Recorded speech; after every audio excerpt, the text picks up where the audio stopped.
We are recording. Thank you so much for your time. For those who do not know me, I'm Kenyan Akira, who is the present chairman of Kenya Cybersecurity and Forensics Association. And we want to discuss a topic which happens to be my cup of tea. I love issues legal, because I'm a practitioner in that line. And more so when it kind of comes to marrying law and technology. And today, just want us to have a talk on, we talk of the legal analysis in cybersecurity and cyber forensics. Are you able to hear me well, or there's some noise in the background?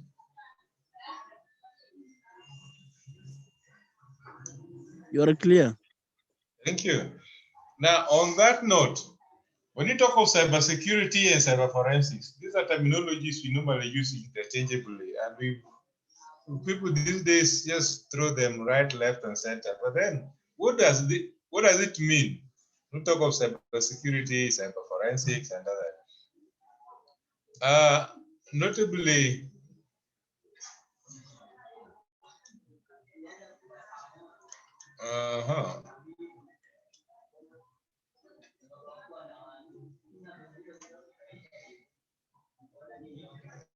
sorry, let me go back there. Yeah.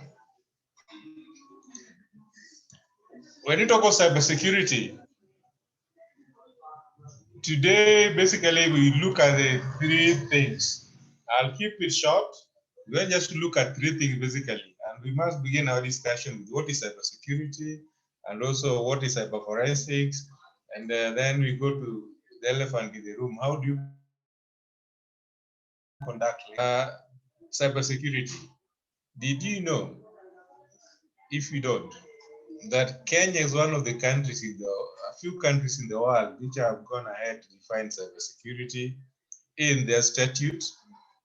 You could be wondering, but just go do your research. There's this act of parliament called Kenya Information and Communication Amendment Act of 2013.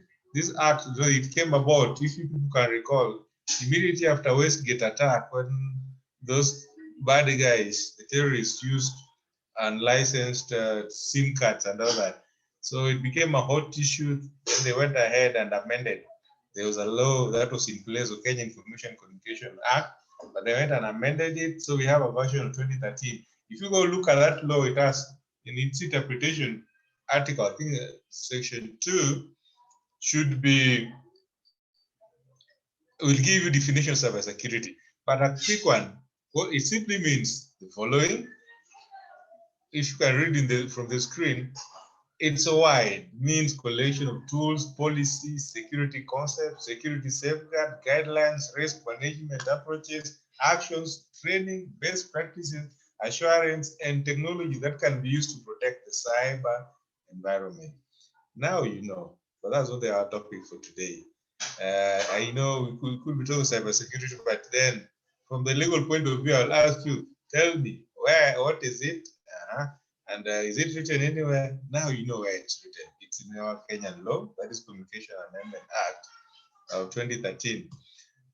Next, the other term that we normally use, left, right, and center, because we are Kenya Cybersecurity and Forensics Association. But if somebody asks you, what is this? Interestingly, I love what this gentleman, Dr. H.B. Walsh, said. These guys from Cybersecurity Institute, sorry,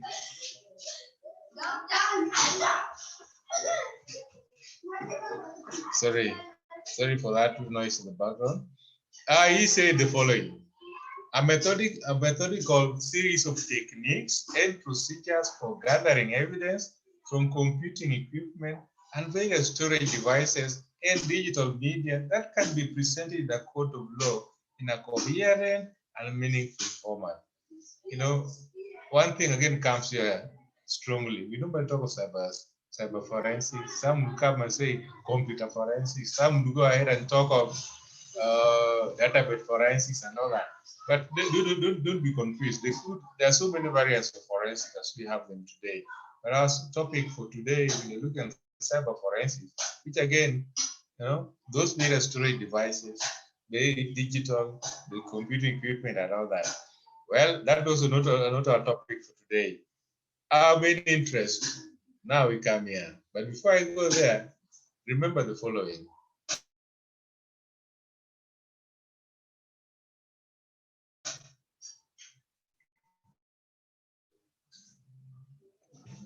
Remember the following. Talk of digital forensics. Guys, are you able to hear me? Yes, we are.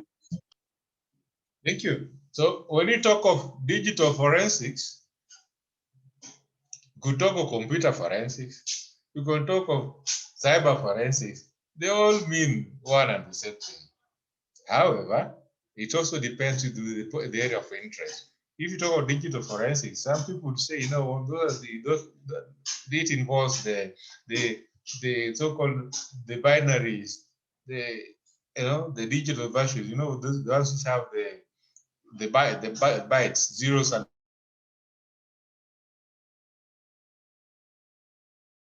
ones. Some talk of, so it all depends on where you stand. Do not be confused. How does it cut across? Just remember the following. That area of forensics, be it critical infrastructure, business and industry, information warfare, military operations, enforcement, courts. But then remember the three things in forensics that we know and have: acquire evidence without modification or corruption, authenticate the recovered evidence, so that it be the same as original data, then analyze data without any alteration. The three A's: analyze, authenticate, and acquire. Those are the three pillars of forensics. We talk computer forensics, cyber forensics, or digital forensics. But that's also not our topic for discussion today. Today, this is what I'm bringing. So how do we go about the legal analysis? I know you've never seen this. There is what called FILAC. In my law school, most often during the introduction to law and all that, those are some of the topics they'll teach you. And then they tell you, have you ever wondered why judges always have long judgments? Lawyers always come up with long, sheets of papers and then long wordings and all that. And you wonder, well, they call themselves learned friends. I wouldn't really contend about that, but I know other people are equally learned. There's this word they taught us, FILAC. Here's what it means: facts, issues, law, analysis, and conclusion.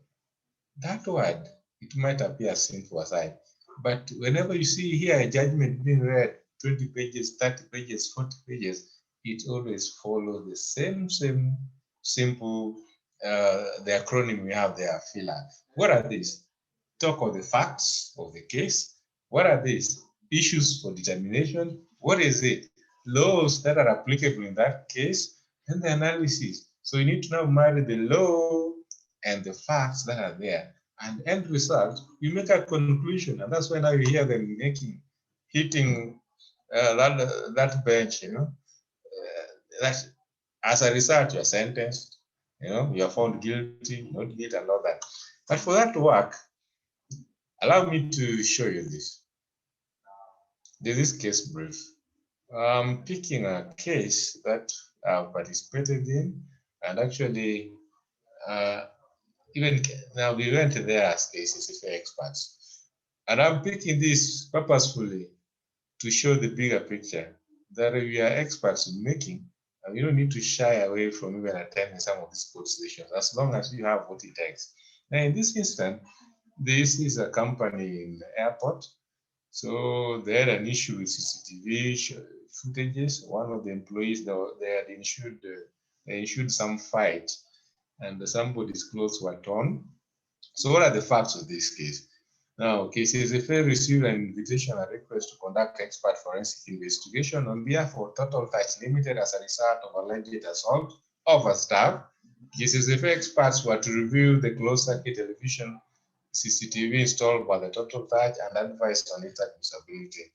Now, this surveillance system was used to monitor activities within the Total Touch premises. The main objective of the forensic analysis was to identify the main suspect allegedly assaulted by the employee and show whether these clothes were torn.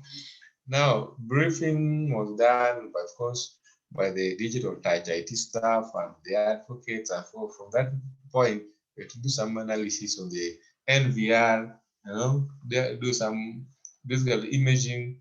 Then from that, we present a report and go stand in court as expert witnesses and all that. So that was just gist of the case. I'm presenting this because this is a case that went through. Actually, it went all the way until our client was won the case in short. Now, if this is a case brief, looking at this case, and we're going to apply a simple methodology, FILAC, facts, issues, law, analysis, and make a conclusion of it. It might not be the best case scenario, but just for illustrative purposes, I didn't want to pick a case that could be ongoing. This is something that has been decided, and on that, with the brief facts that you can see from that case. So what are the brief facts? There was a scuffle in total touch, and as a result, an employee's clothes were torn. And when they were torn, now the only source of evidence that could show whether that happened or not was the CCTV that were installed. And our role here, we are called as experts to go do some analysis on this, see whether that CCTV footage can be admissible as evidence in court of law. That's what we did. And when we went ahead, how did we proceed? I'll show you.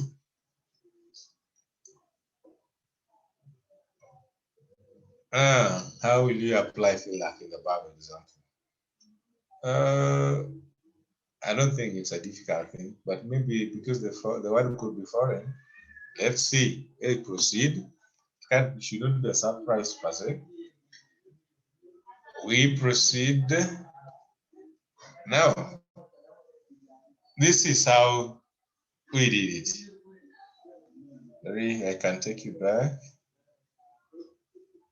There we are. Are you able to see the 20 Kazi slide? Yes, Kenyan. Oh, thank you. So here, there were facts. So what were the facts here? They are captured in the case brief that I've just shown. The facts were there was a fight between some employees, and therefore the CCTV evidence was they required CCTV evidence to be adduced as evidence in court. So here from the facts, what are the issues for determination?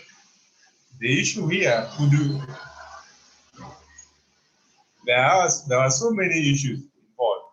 The fight, whether there was a fight or not, but then our interest here was whether a CCTV evidence is admissible as evidence in court. So that is basically the issue. Another thing to note, one case can have as many as 10 issues for determination. So in this case, I'm just picking on one, CCTV. Our interest was not whether there was a fight or another. So it was the issue whether there was this CCTV evidence was admissible in court of law. Oh, then the next thing that we wanted to satisfy ourselves with, what was the law applicable? When I mentioned the issue of the law applicable, we need to take note of the following. The laws that we have in Kenya, any discussion will normally begin with the constitution of the land. Then it comes all the way down to the acts of parliament.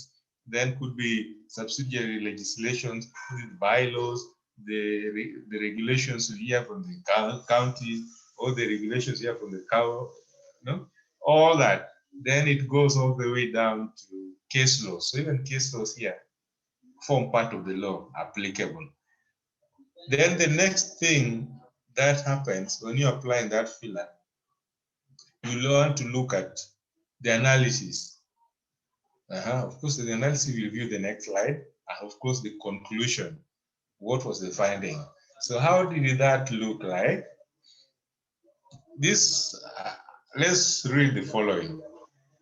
This is the legal analysis that I did, or let me say we did. Number one, what did we say? Facts,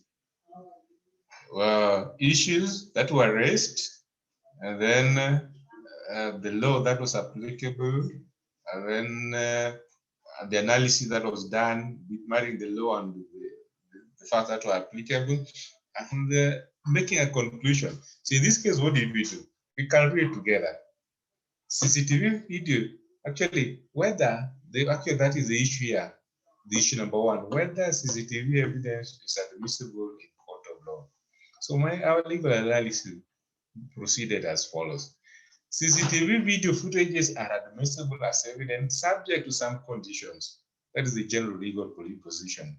Then Section 106B, subsection 1 of Evidence Act, which provides that any information contained in an electronic record which is printed on paper, stored, recorded, or copied on optical or electromagnetic media produced by a computer shall be deemed as admissible in any proceedings without further proof or production of the original when certain conditions are met. Now, that is the law that is there. Which law is this? Evidence Act. Then, because we are applying the law here, we look at the case law. Now, in the case of Republic versus Barisa Y. Mataguda, 2011 year, that is the citation, the court noted that the provision of Section 106B means that any information stored in a computer such as CCTV camera, which is then printed on or copied on optical media such as a CD, shall be treated just like documentary evidence and will be admissible as evidence without production of the original. Thus, the CD made by prosecution witness 11 was prima facie admissible evidence without necessarily having to produce original CCTV footages. Well, prima facie simply means undisputable fact. It's very undisputable. So don't worry about the technicalities and all that. And as the analysis proceeded, so what have I done? You look at the general position here. The law that is applicable is the Evidence Act. And then not every section of Evidence Act is applicable. That section that applies to CCTV. And what does it say? It states as follows. Then we look at from the cases that have been decided. Do we have some? Yes, that's the one I've cited of Barisa Y. Mataguda. And then from there, as you do your analysis, again, the other thing would be, what we talk of the conditions. However, the condition mentioned in Section 106B2 and 4 of Evidence Act puts auditability as a condition precedent to admissibility as follows. Namely, that the computer output which contains information was produced by a computer. I'll spare you the long reading. Here, what they say, that whatever you're producing, did it come from a computer? That's number one. Number two, did it come during the said period? Then that is required in the computer. You just can't come here and tell us the CCTV footage that you're producing because it was fed after 24 hours or after 3 months from when the fact took place. So we have to ascertain, did it come from a computer? And see, a computer here would be, mean even that CCTV, the NVR itself, the DVR and all that, they are all considered as a part of as a computer if you look at the wording of that. So as well as we're trying to apply what the law says, it came from a computer fed during the regular course of the said activity by a person. Look at this, part C of this, that throughout the material part of the said period, the computer was operating properly. And if not, then whatever that was happening could not affect the accuracy. At times we find it as a scratch on the screen and all that. Having satisfied ourselves with the law applicable, and what is the law applicable, what did we do? We just married what we had, the laws that are there, look at the case laws that are available, and with that, we proceeded to the next level. There's something, but hey, let me just pause here. Are we together, or could I be moving faster than? At least you can, let me pause. I hear your feedbacks. Are we there? Yes, I am. Yes, we are here. I don't know whether I'm speaking some tough jargon.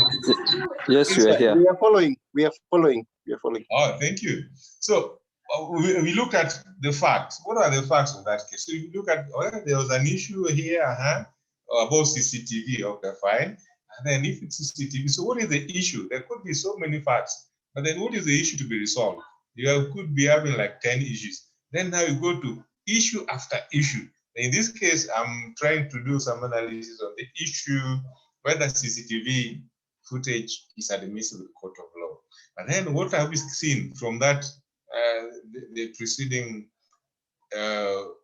sections? We've seen that, yes, CCTV evidence is admissible in court of law. All right. But then with some conditions. And what are the conditions? That it must come from a computer, that computer was working properly, and that if at all there was some malfunction, it should not be that it affects the general workability of that.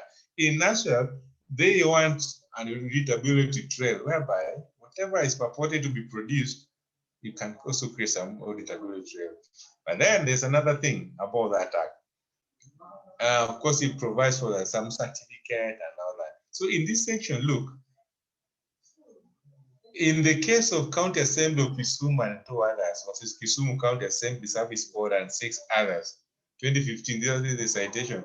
The court held that the conditions of admissibility of Section 106B are satisfied: A, if the computer output was recorded by a person having lawful control over the computer used; B, if the output was recorded in the ordinary course of that person's activities using a computer that was properly operating throughout the material period; and C, if that person gives a certificate that, to the best of his knowledge, the output is an electronic record of the information it contains and describes the manner in which it was produced.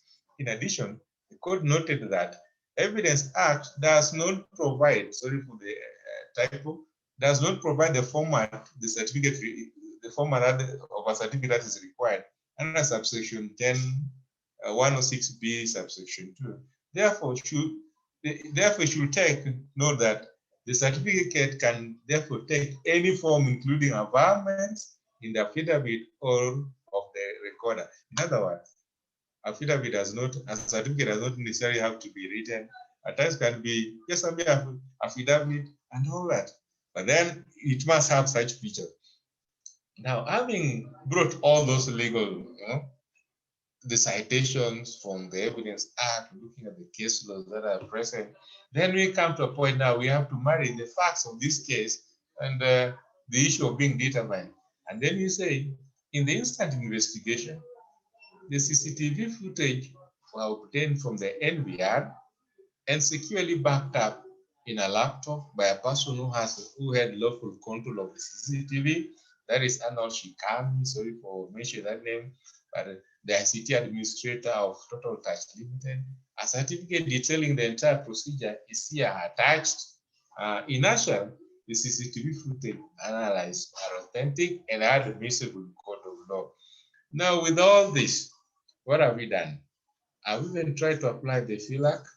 Let me go back. Let me go back briefly.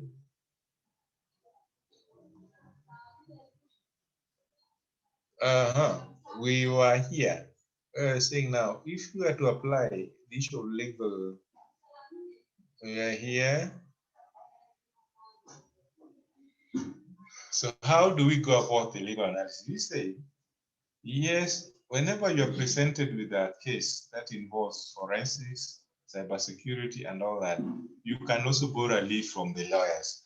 What they have this sort of, feel like it's an acronym that's taught in the law school and all that. But all judgments, all issues of determination, whether it's a judge, whether it's a lawyer, whether it's a magistrate, whether it's a prosecutor and all that, this is basically the reasoning behind all that. They look at the facts.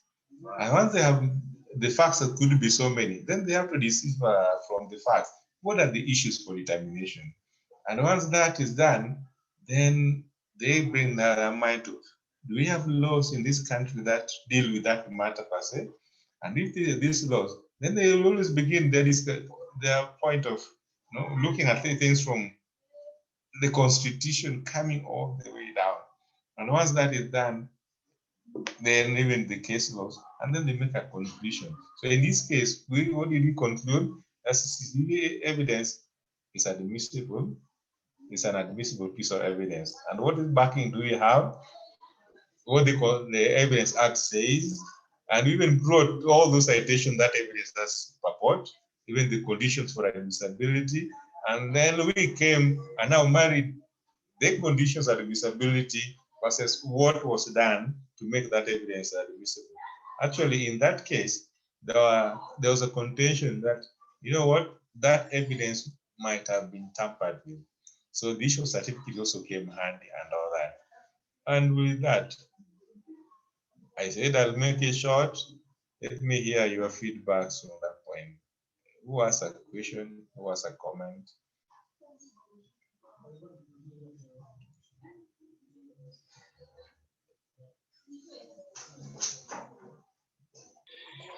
Yeah, thank you. Thank you, Mr. Chair, for that nice presentation. Maybe just a question and maybe a comment. Yeah, you realize that sometimes when you want to ensure that the CCTV footage is admissible, what happens in the case whereby there's some kind of tampering? Yeah, I know that nowadays we have people, they can come and they can tamper. So how about that? And so how do you come in so that to ensure that it is whatever evidence in terms of the CCTV is tamper-proof, and if the process, so the thing is that so how do you ensure that it's tamper-proof? Number two, how do you establish that the certificate that initiates that it's indeed legal is initiated, and who initiates that? Maybe you could comment on that, because you've seen cases whereby people may tamper a little bit with the CCTV and maybe try to cook things up. Yeah. So have you ever faced a challenge in your maybe in your course of work, and how did you go about that? Thank you. Thank you. I've just picked on two. How do you ensure that CCTV is tamper-proof, and then who initiates the issue of that certificate? Those are the two things I've picked. Have I omitted something else? Yeah, it's clear. It's clear. It's clear. On the same note, Yes, yes. what if the person who is supposed to give you the certificate refuses? Oh, okay. Just on the same line with what was asking. Okay, what if the person refuses? Okay, now number one, electronic evidence is normally a fragile piece of evidence. The right word they use, it's an evidence that can easily disappear. That is one. So for that reason, there are those conditions for admissibility. They say it follows closely to the documentary evidence. If you look at the Evidence Act, it's considered as a documentary evidence. But then for it to qualify, there must be conditions for admissibility. And what are those conditions? That number one, that whatever you purport to present must have come from a computer. Number two, that the person who is presenting this must have been the one who was lawfully doing what? Who was lawfully in control, in charge of that. Now, this brings this scenario whereby who has a computer? In this case, as per the Evidence Act, section 106B, even this phone that qualifies to be called a computer. Even DVR, for that to generate the CCTV, qualifies to be called a computer. Even the CD, that output, computer output, actually, if now you get generate all that and put it in a CD, you can present a CD rather than taking the raw footage as per that act. All that, they look, it's like computer output and all that. So for you to ensure a tamper-proof, the law is clear. They say, yes, it shall be admissible without any further proof as long as these conditions are met.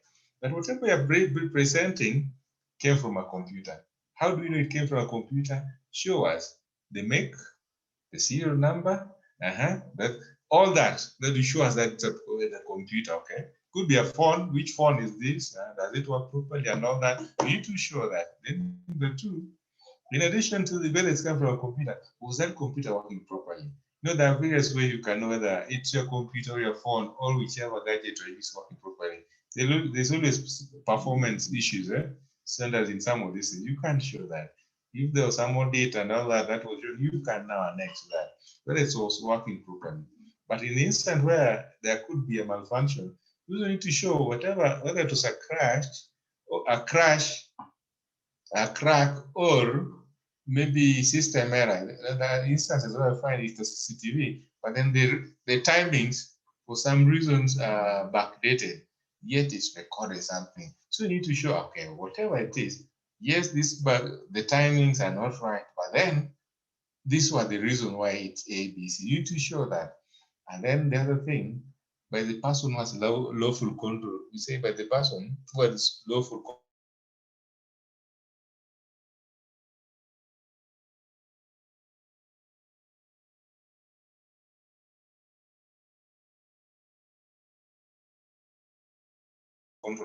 over this. Sorry for that. In many instances, if it's your phone, hello, are you getting me? Yes, we are. Proceed. If it's your phone, then it's you to tender the certificate.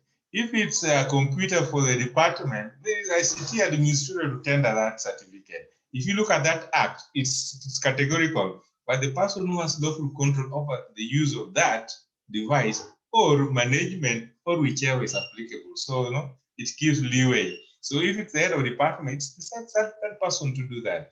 But then another thing I have to also mention, it doesn't mean it has to be one certificate. We've seen instances whereby this was a CCTV. Let's take a security firm, a banking industry, for example. In a bank, you have a contracted security staff from G4S, and then you also have security manager, you have an ICT manager and all that. So what happened? There's an incident in the bank.